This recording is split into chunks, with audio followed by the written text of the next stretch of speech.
Okay, now I'm looking at this problem, coffee cup calorimeter. The main purpose in this case, I remember, is measuring the change in the enthalpy, and it's going to be the change in the enthalpy because the coffee cup calorimeter will have an experiment that is run at constant pressure, and whenever I have a constant pressure, Q is going to be QP, and that's going to be related to delta H of the reaction.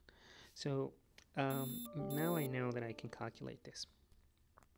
I look at my particular problem. The problem reads that I have a chemical reaction. That chemical reaction is between a solid and another compound that it's actually in solution. The data that I'm giving in this case is a certain amount of mass of my sample.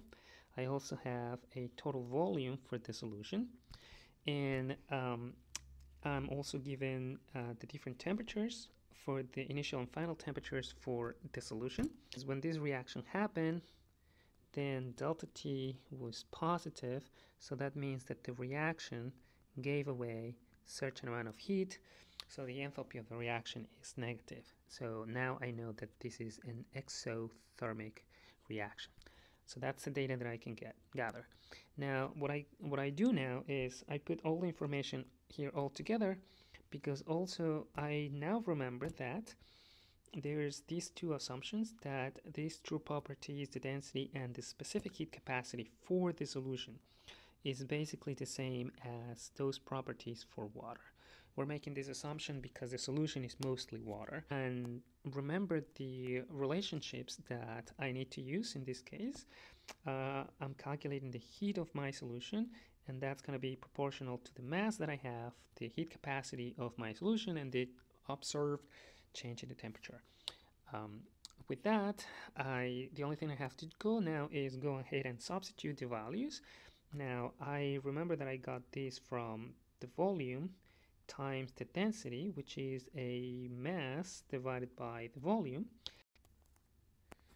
Now, what I obtain in this case is the heat of my solution. So this is important because now the heat of the solution is going to be always equal to minus the heat of the reaction. That's always the same relationship. So we need to make sure that we learn this relationship, and particularly this negative sign that it's telling me that if the reaction is giving away the heat, now the solution is going to take in that amount of heat.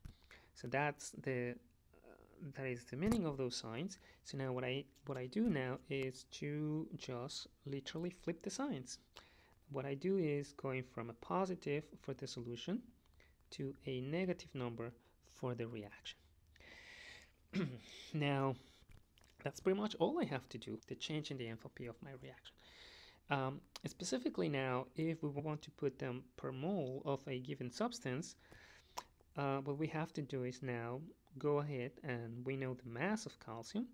We can convert this one to the number of moles of calcium, and then what we're going to do is to divide the amount of heat for the reaction by the number of moles of calcium, which is what we are doing in this case. We have the number of the heat of the reaction divided by the moles of calcium in this case, and we end up having a relatively large number that it's negative,